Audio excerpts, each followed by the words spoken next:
our final chapter of the course, chapter 14, which is on the topic of what are called support vector machines.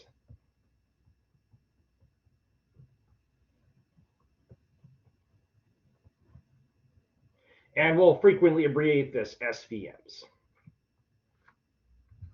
Okay, so support vector machines are in some sense, nonlinear, although at first everything is going to be linear, but we'll see what we mean by this in a bit. So a nonlinear mathematical machine learning approach to binary classification. Although, as we will see later, it is possible to extend the support vector machine idea to both multinomial classification and as well as regression. Okay. So you can actually, this technique does work kind of for any machine learning problem, but it's most natural to think about in terms of binary classification. Okay, so here's the idea. So the idea is we have two target classes. Okay, so it's binary classification. So we try to find a hyperplane, and we'll define what this is, although you may be familiar with the concept already, that separates the feature space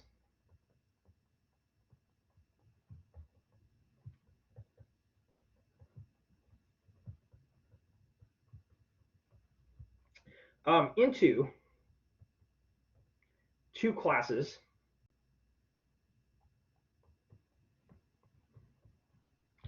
in the best way possible. Okay, and then we'll try to make precision out of what we meant by best.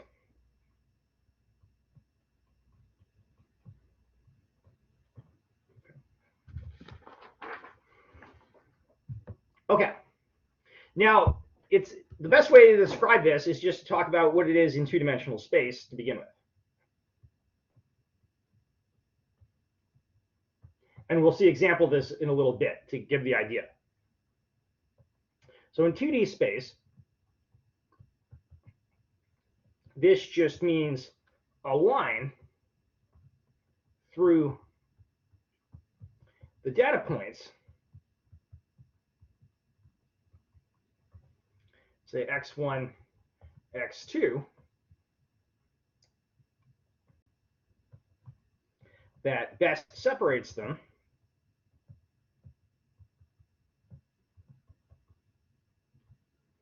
into two classes. Okay. All right. So the problem is that this can be difficult to do, especially in higher dimensions.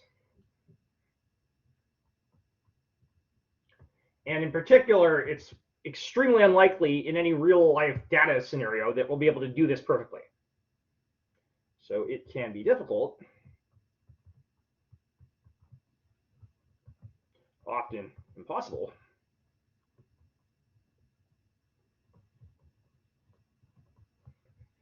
to find a hyperplane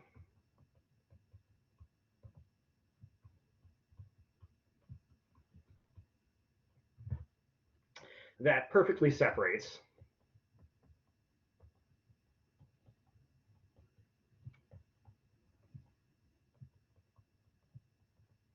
the two classes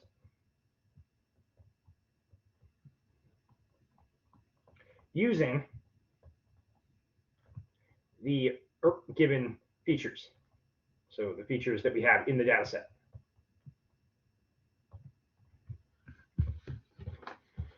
So the support vector machine approach is to deal with this problem in two ways.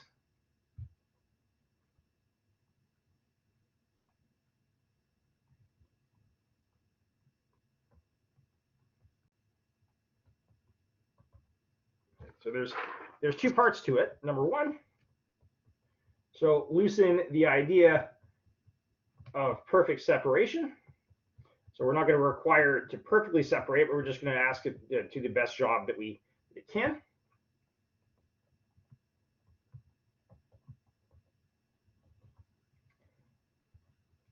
And number two, and in some sense, this is the crucial part of it, and the part that will make it a nonlinear approach, as we'll see. Enlarge the feature space. So in other words, add new features, so that what we might think of as, instead of perfect separation, good separation of the classes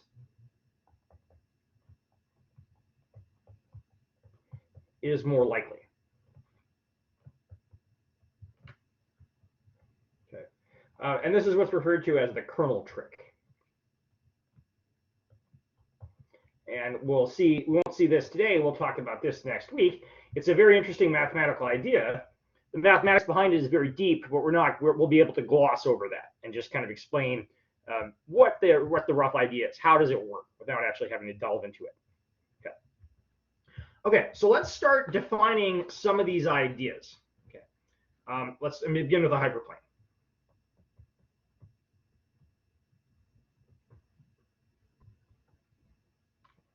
So a hyperplane in p-dimensional space, we're going to use p because, of course, that's our standard symbol that we use for the number of features. And so this is going to happen in the feature space. So in p-dimensional feature space,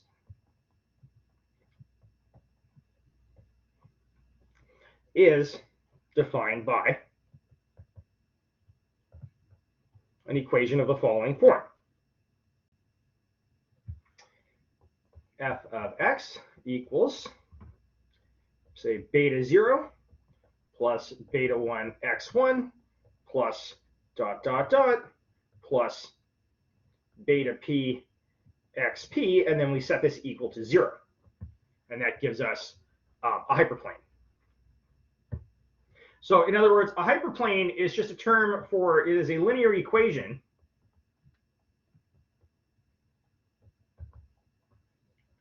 Notice that all the variables, the features, the x's, don't have any, they're simply being multiplied by constants. There's no powers applied to them or any other nonlinear term. So it is a linear equation in p variables.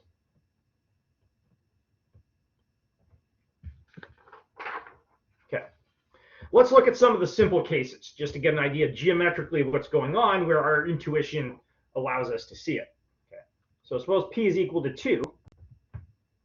Okay, then we have beta 0 plus beta 1 x1 plus beta 2 x2 equals 0.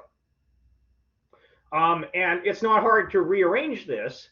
What this is a straight line in the plane. Okay. You can even, assuming at least one of the betas is non-zero, you can, one of the beta 1 or beta 2 is non-zero, you can solve for one of the variables, right? It has a one in terms of the, as a function of the other. Okay.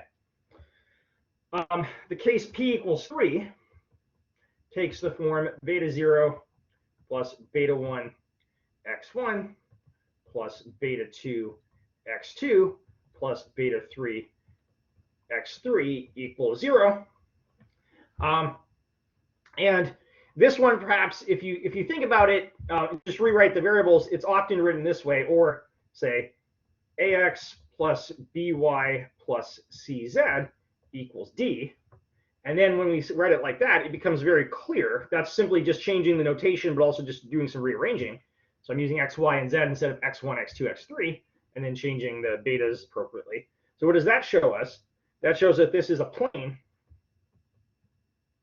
in three-dimensional space, so 3 space. Okay. And that's just the more standard way of writing the equation of a plane in 3 space, the way I just did there. All right, so let's kind of just take a look at the visual image of what's going on. So here are some examples. So then the first example of the hyperplane is that particular given straight line. And in the second example, it's a plane in 3-dimensional space. And the idea is it separates the space into two pieces, points on one side of the line or the other side of the line, or equivalently with the plane example, points on one side of the plane and then the other side of the plane. And that's the idea. Now, the advantage of writing the equation the way we have, where we have a function representing the hyperplane, it's equal to 0, right? So the functional part is equal to 0. That tells us that if anything is not on the equation of the hyperplane, in other words, not on the line or not on the plane, f of it is either positive or negative. Okay. So let's make that observation. Okay. So for points, so when we write capital X is just a stand-in for an entire p-dimensional point in the feature space. So for points capital X on one side of the hyperplane,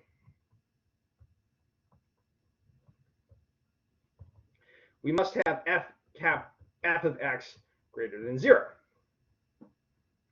And for points on the other side,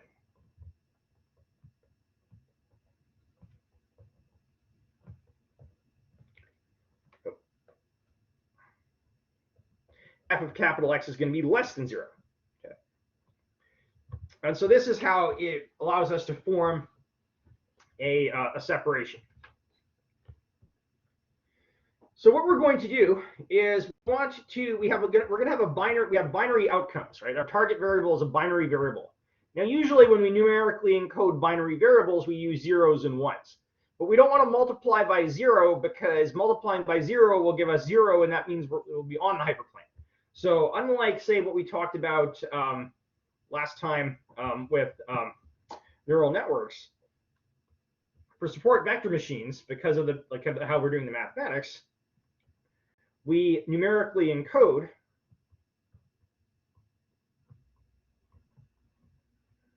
binary target outcomes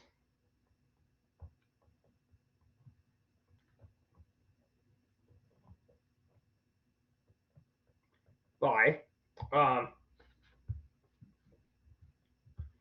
give me a name. So binary target outcomes, say y sub j, by y sub j being in the set of points -1 or 1. So in other words, one of our binary outcomes is going to be a -1, and one of them is going to be a 1. Okay. And the idea is that what that allows us to do is the following. So that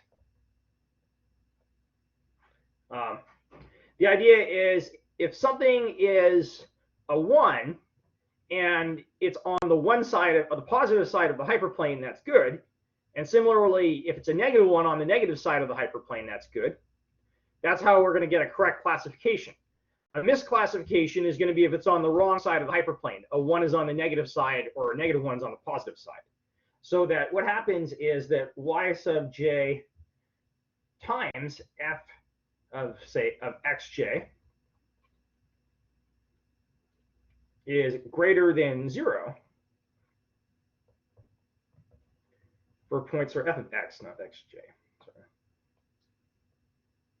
Is greater than 0 for points on the correct side of the hyperplane.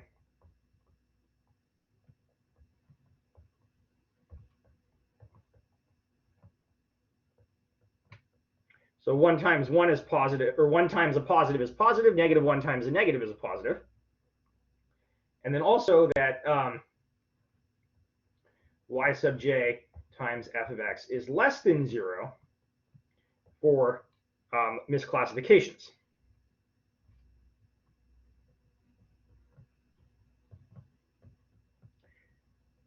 So one of them is positive and the other is negative, so that the product is negative. Okay. So as a result of this,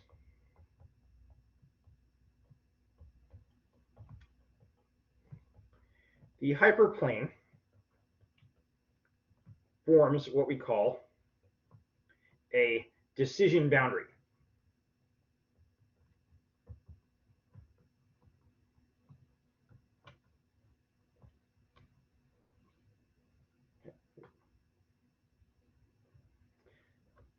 So what it does is it partitions the feature space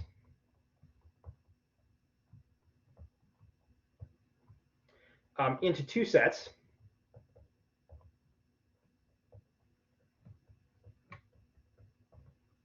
One for each class.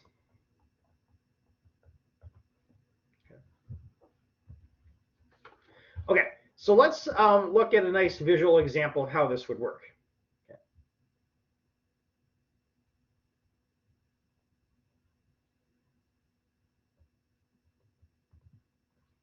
All right, we're going to have two classes. Number one, households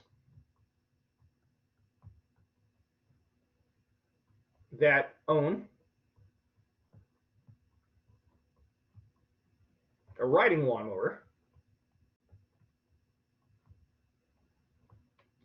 and this is going to correspond to output 1. And then households that do not own a riding lawnmower.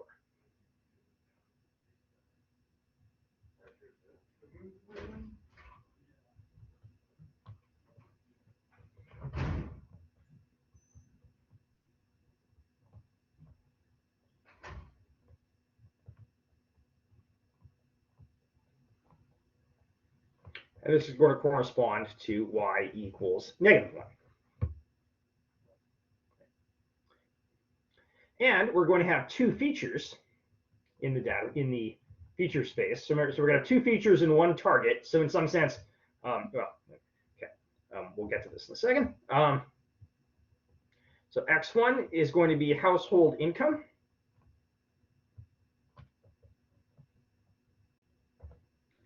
And X2 is going to be lot size. Okay. And both are going to be standardized. So they're being measured in the same kinds of units. And in particular, they're going to be centered at 0, so that if you're below 0, that means you're below the average of the household income and lot size. If you're above 0 for each of them, you're above it respectively. Okay. So what might we guess if we try to apply our intuition to this problem? How would each of these features relate to owning a riding lawnmower? Well, I think the reasonable thing would be to think that both of these are positively correlated with owning a riding lawnmower. So if you have a higher household income, it's more likely the kind of thing you could afford. And if you have a larger lot size, it's more likely the kind of thing you would actually want. Okay. So what we're going to make as a guess is that as X1 and X2 increase, owning a riding lawnmower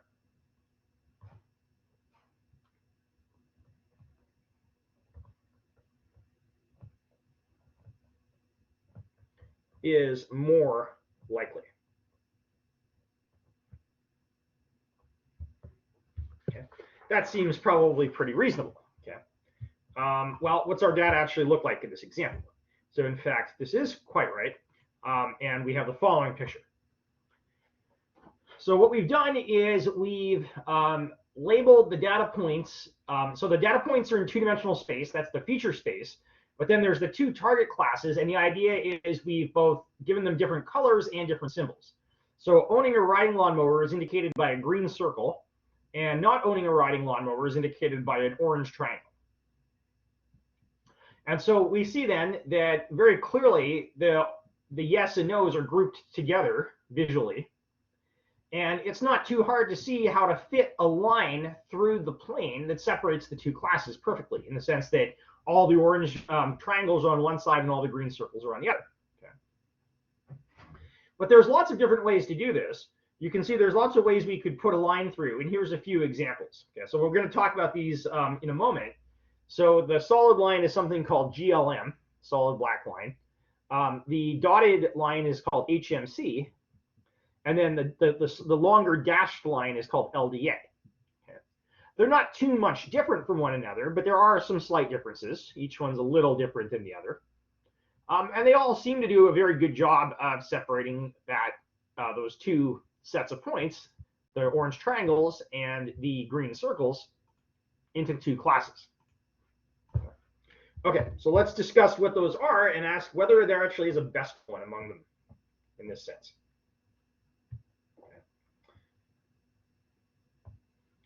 The point then is that theoretically there's an infinite number of ways we could fit a line through that data, right? Because it's a line here in this sense is a continuous curve in the plane, so there's an infinite number of sort of small tweaks we could make to it. But we don't want to just randomly kind of pick one. We don't also want to have to just construct it manually by hand. So we want to have some sort of method that generates them. So some of the infinitely many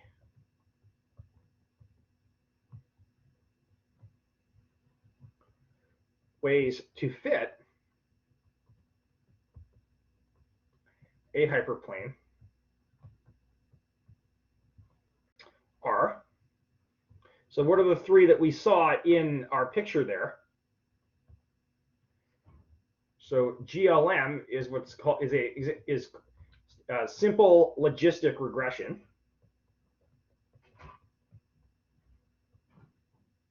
GLM here stands for generalized linear model. LDA is what's called linear discriminant analysis.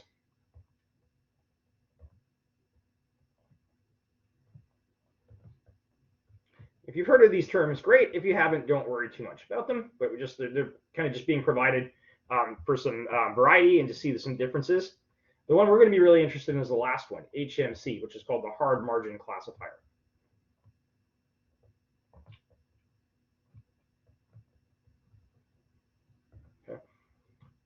Okay. So an obvious question here then is, which is best of these?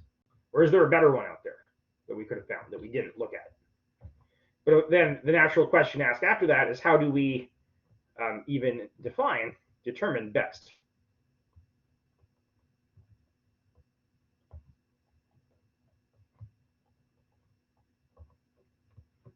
Okay.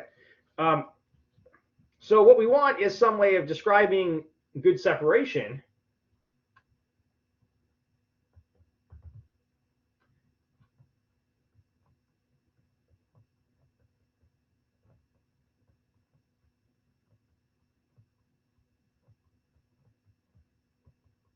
but moreover, with good generalizability. So we don't want a definition of good separation that applies just to that example, right? We want a definition of good separation that will work for lots of different setups. In particular, probably like ones that aren't quite as nice as that. That's a very nice example in the sense that we can easily see that we can separate them perfectly. But what if we have messier examples? What about when we get to like big high dimensional feature spaces and we can't even visualize it anymore? We want something mathematical that we know is going to work well. And for that, we begin with what's called HMC, the hard margin classifier. And we're going to see that this works well, but it doesn't work quite as well as we would like. And so then we're going to weaken it and get a better one, and then we're going to generalize from there. Okay, so the hard margin classifier is the simplest type of what we call support vector machines.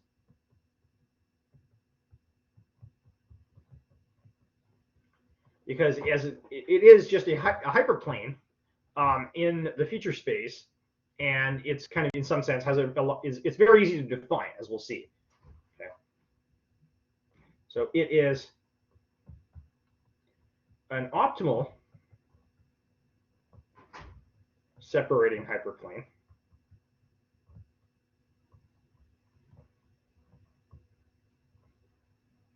in the following sense.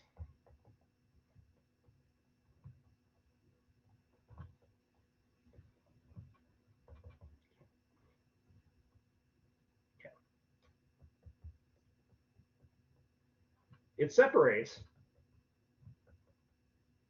the two classes while maximizing.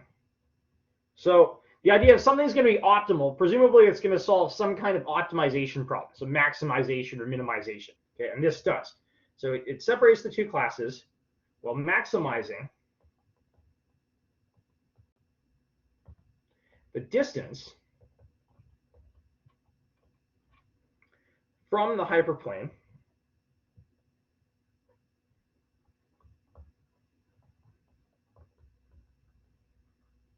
to the closest points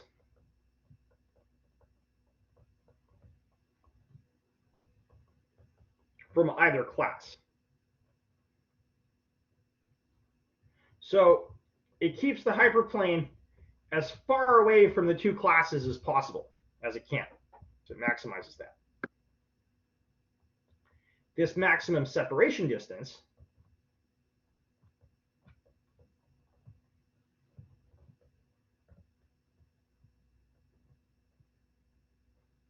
is called the margin, and we'll often denote it by capital M. Okay. So the idea is we determine this maximum separation and then a distance from the points, and then somehow we draw the hyperplane, we create the hyperplane through the points that achieves it, okay?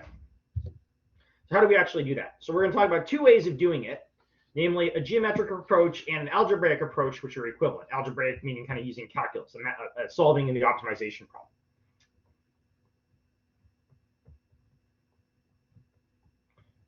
So two approaches to finding it are as follows. So the first approach, number one, is geometric.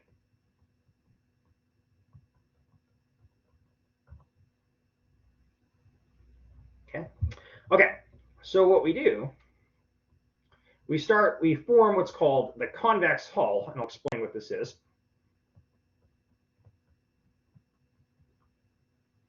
Around each class.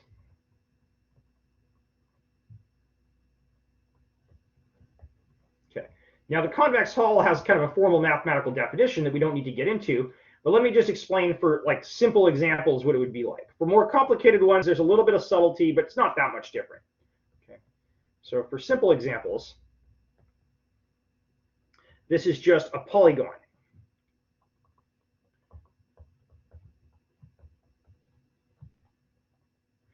Or higher dimensional analog of a polygon.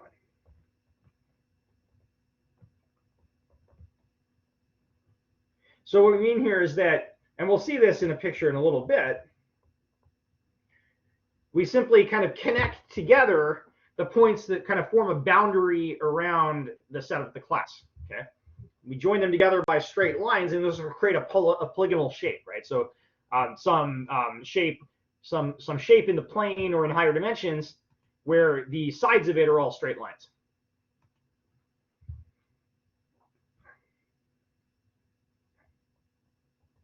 Then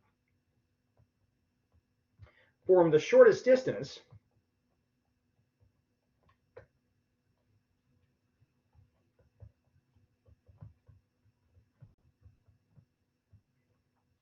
the shortest line segment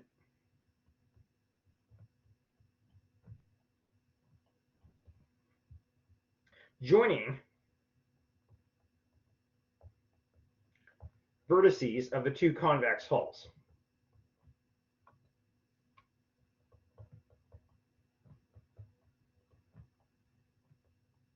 So we've got these two polygons or higher dimensional ones, and the idea is they've all got these vertices on them. So the various points where there's the kind of corners, right? And so we find the two corners, one from each that are the closest to each other, and then we join them by a line segment. Okay, so now we have a line joining together the two convex hulls, the shortest one we can find. Okay, what we do is we bisect it perpendicularly. Okay, so form the perpendicular bisector of that line segment.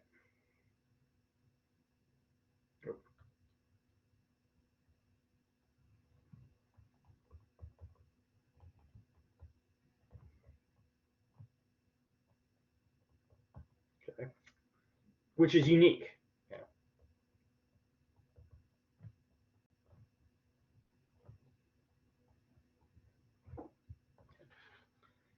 And this perpendicular bisector is the hard margin classifier.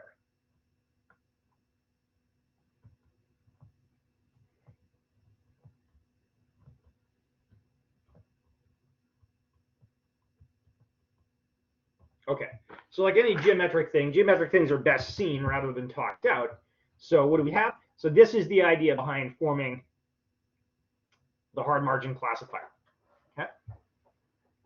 So you see around the exterior, so essentially what we do is we find in some sense the exterior points of each class of the green circles and the orange triangles, and we join those points together by line segments. So in other words, what we're trying to do is we're trying to find the kind of the minimal shape that encloses everything, that includes all the points, right? Nothing is outside of those two shapes, and each of them is a polygon in the plane. Okay. Then we find the two vertices that are the closest. Okay, and those are indicated here. Those have been highlighted in red. One of the circles and one of the triangles. Okay, and this can always be done because you have a finite number of points in each class. So you form the convex hull, there's a finite number of vertices. So all you have to do is make comparisons, right? Like what are the different distances from one vertex to a vertex on the other polygon, the other convex hull. And it's only a finite number of comparisons. You can check them all and then just figure out what the smallest one is. And it turns out it's the two highlighted in red. Okay. So then we join those together by that dotted line, that line segment, which is the shortest distance between them. Then we form the perpendicular bisector. Okay. So the perpendicular bisector is the solid black line. That's the hard margin classifier. Okay.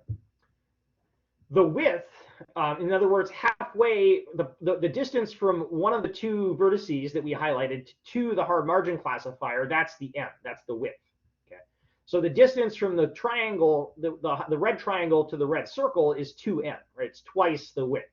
The width is essentially how far away the hard margin classifier, or the line, is from each of the two classes. Okay. Any questions about what's going on in that picture? Hopefully that gives a good illustration of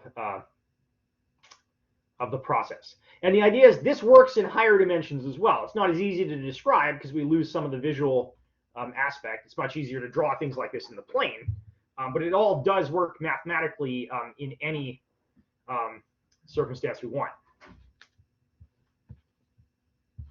Now, notice there are two lines which are parallel to the hard margin classifier, and they pass through the two vertices, the one from each of the classes that are the closest, that form the hard margin classifier. Okay. Those lines are called support vectors, and that's where the name support vector machine comes from. So let me go back to the slide and talk about that. So a little note, we can also form the lines or hyperplanes in higher dimensions, or planes, but yeah, hyperplanes for the ones, right?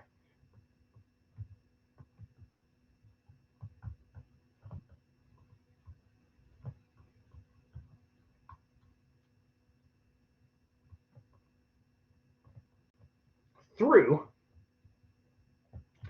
the two vertices, so one from each class,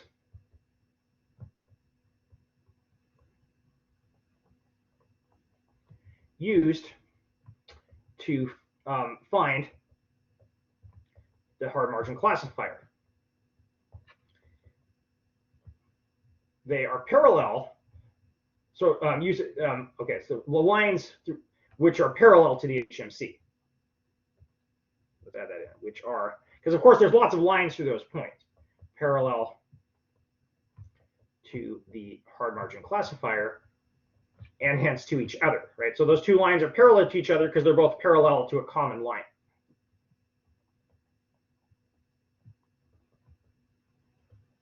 So these are called the support vectors.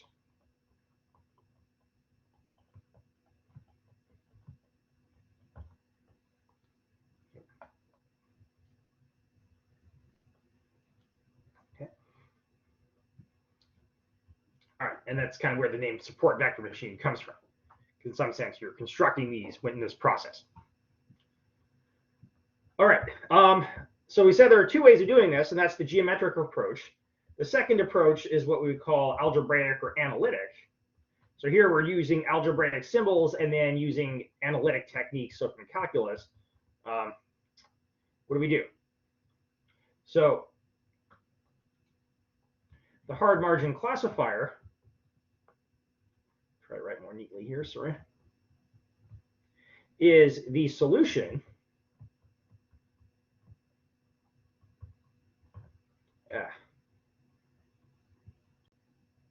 I should say, sorry, try to straighten this out, but also let me add something, is the unique solution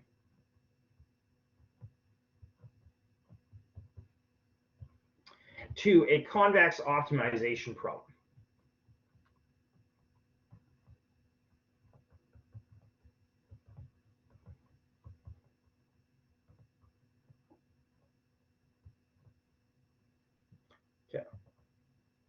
Okay, so just as a reminder, so what we have is we have a function f of x equals beta 0 plus beta 1 x1 plus dot dot dot plus beta p xp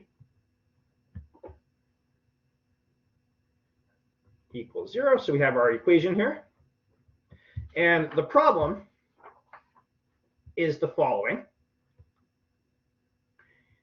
It's a maximization problem. So maximize beta 0, beta 1 up to beta p. So maximize the values of the coefficients, the betas, maximize over those is what I meant to say. So maximize over all the coefficients. So in other words, find the optimal values of the coefficients that maximize the margin m. Okay, right? So we want m, the margin, to be as big as possible. Remember, that's what we said earlier. Hard margin classifier maximizes the distance, the shortest distance between it and the two vertices, right? The two classes. So maximize m subject to, now there's got to be some constraints. And the constraints are as follows. Okay.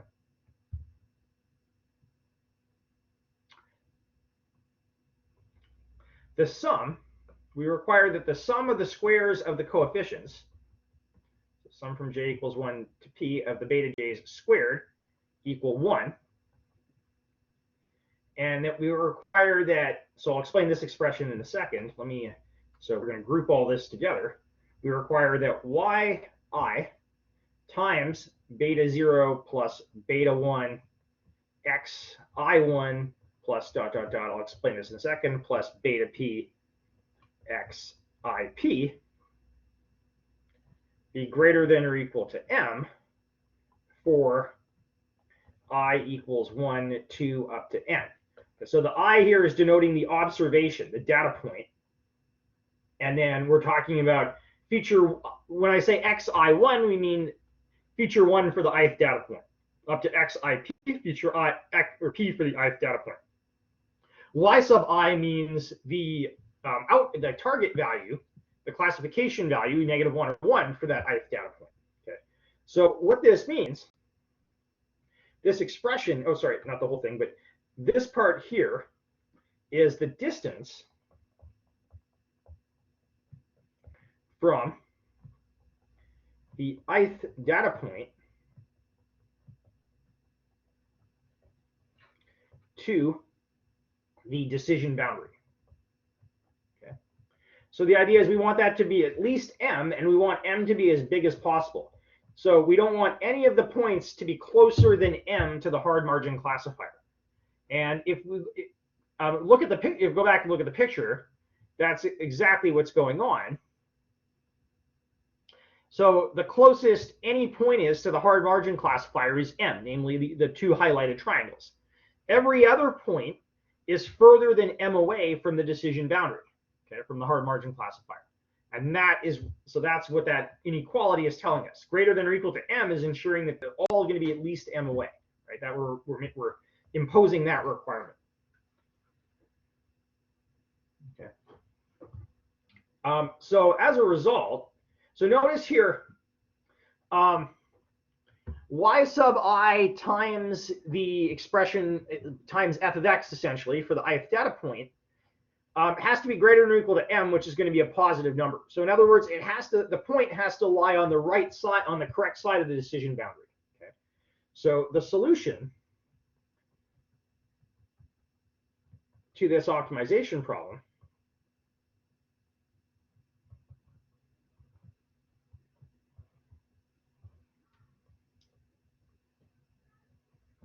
does not allow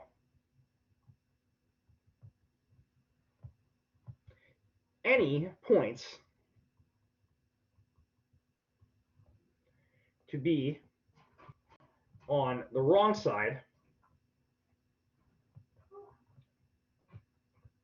of the decision boundary.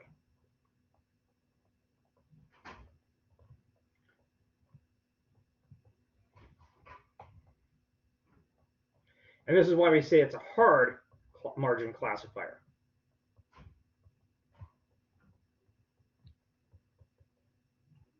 The hard here is referring to the this as being a hard requirement, right? Okay. That leads to a fairly clear problem that we'll see in the next example.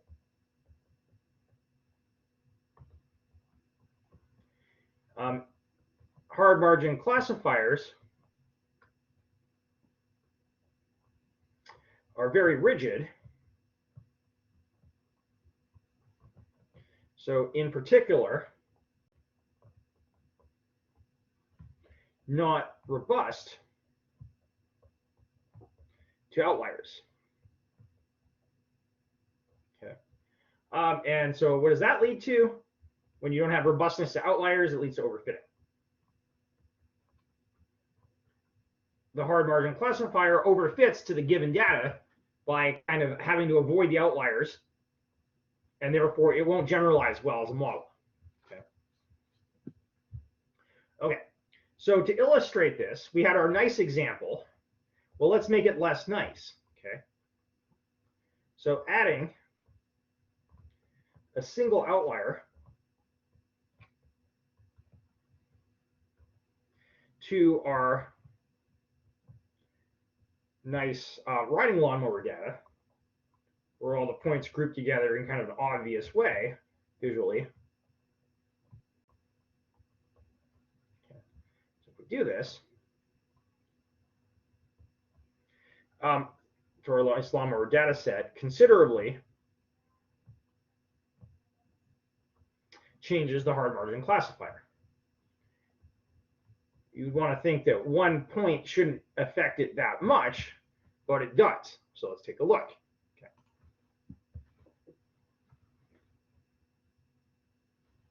Okay, so notice we add in this triangle up on in kind of the upper right, just below the green ones. So here we have someone with above average income and lot size. Remember, these are standardized. So there's they meet at the middle of this picture is the origin 0, 0. So that orange triangle that's indicated there where it says outlier with a question mark, this is someone who has an above average income and above average lot size, but still don't own a riding lawnmower. Okay. Well, okay. So the hard margin classifier now is indicated by the dotted line, okay, the small dots. It's quite a bit different than it was before. Also, just for comparison, we've indicated the GLM, generalized linear model, and the LDA, linear discriminant analysis, on here. Now the LDA seems to do a better job of describing the overall pattern because it ignores the outlier. The other two seem to be chasing the outlier, right? And so that's, in particular, all three of these now are considerably more different than they were before for the nice example. So let's just jump back real quick to the nice example. Oh, sorry, that's not the one I wanted, this one. Okay, here's the nice example where all three of them are almost the same and they all do a nice job of describing it. Okay, And then think about how much the two of them changed the GLM and HMC when we go to this, right? They're quite a bit different. The LDA didn't change nearly as much. That suggests maybe it's more robust against the outlier. But on the other hand, now, of course, with the LDA one, the outlier is on the wrong side of the decision boundary. So we want to ask, well, is that desirable, right? Is it better to have, say, outliers land on the wrong side of the boundary if the overall pattern is more well described? And the answer, in some sense, is yes, because then we're not going to overfit, right? The model, the LDA in this example, seems like it has better generalizability than the other two that are chasing the outlier and making sure that it's on the right side of the boundary. Okay, so that then leads to the solution.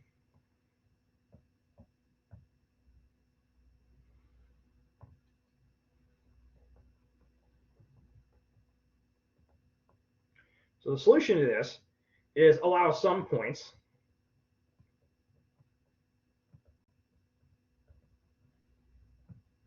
to fall on the wrong side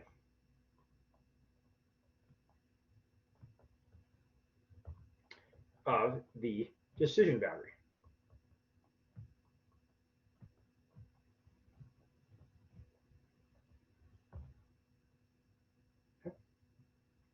And so to allow that, what we're going to do is we're going to take the hard margin classifier and we're going to weaken it.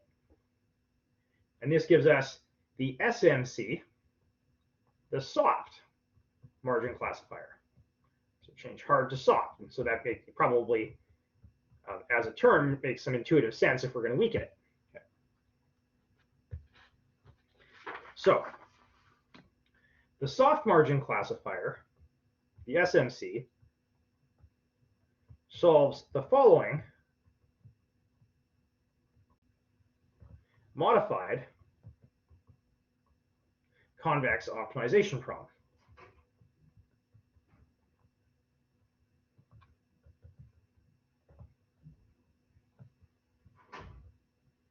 Okay. So we're still going to maximize the margin M over the coefficients beta 0, beta 1 up to beta p, subject to, but now we're going to adjust the constraints. The first constraint is going to remain the same, that the sum of the squares of the coefficients equal 1. But now we're going to change the constraint about how far points should be from the boundary. So now y sub I times beta 0 plus beta 1 xi1 plus dot dot dot plus beta p xip is going to be greater than or equal not to m, but to m times something else. 1 minus some number, we're going to use the Greek letter z sub I. Okay. All the z sub I terms are going to be greater than or equal to 0. So in other words, the distance from the ith data point to the decision boundary is going to be at most m, but potentially something a little bit less than m. So 1 minus, so that's a positive number. It's going to be a positive number times m. Okay. And the sum of all of these z sub I, so there's one z sub I for every data point, that is going to be less than some number capital C. Okay. There's going to be some constant that we're going to set. So C a constant that we set at the start. Okay. And so the idea then is that we're going to allow our points to be a little less than m away, but only like so much of, only up to some total amount, right? And so we call that thing, so the way to think about C is the sort of maximum overlap cost. It's the maximum amount we're going to allow points to overlap across the boundaries. Okay. If C is 0, then all those z sub i's, the Greek letter z's, are 0. That's just a hard margin classifier. Okay.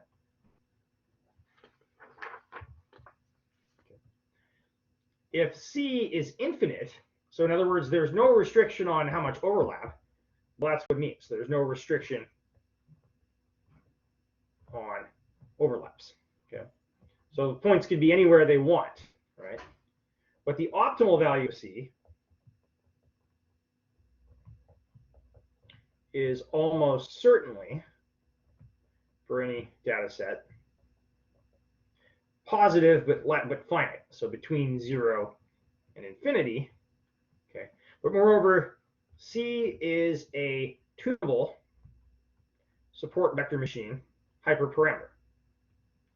So the idea is, when solving the optimization problem, C is a constant, but it can be tuned by using, say, k-fold cross-validation. You can test all sorts of different values of C and try to come up with the best one. Okay. So here's an example. If C is 0, that was the hard margin classifier. And we're looking at what happens if we have that outlier in there. Okay. If C is infinite, then you end up with the following picture. So you allow whatever overlap you want. As it turns out, the only one that overlaps is the outlier. Okay. But there's probably a better separation somewhere in between. There's probably some finite value of C that will do a better job of separating these two classes in kind of a nice in a generalizable way. Okay. Now, of course, you can't. There's C here. There's an infinite possible number of values for it, so you can't check them all. But what you'll do is you can run a grid search over many of them, and in particular, what you eventually will often see is that you'll eventually, as C gets larger, it'll have some sort of asymptotic behavior, right? So you won't be getting any improvement, or the improvement is too small to bother, and then you're going to say, okay, we'll stop searching. And in fact, you'll see this on assignment 5, which is a fairly, I think, straightforward assignment on constructing a support vector machine. So that'll come up a little bit later. But that assignment isn't formally even assigned until next week, after we finish going over this. All right, so everything we've done today has been linear. These hard margin classifiers, well, in 2 space, they look like lines, but in higher dimensional space, they're hyperplanes. And so how does nonlinearity come into this? Well, it comes in when we have sets of points, classes that are clearly classified best by some sort of nonlinear shape, like say a circle or a parabola, something like that. Okay. The trick, this idea about the kernel trick that we're going to talk about next week, is take your points and add features so that now they're separated in a higher dimensional space by a hyperplane, by a linear thing like we did today. Then project that higher dimensional space back down to the original feature space.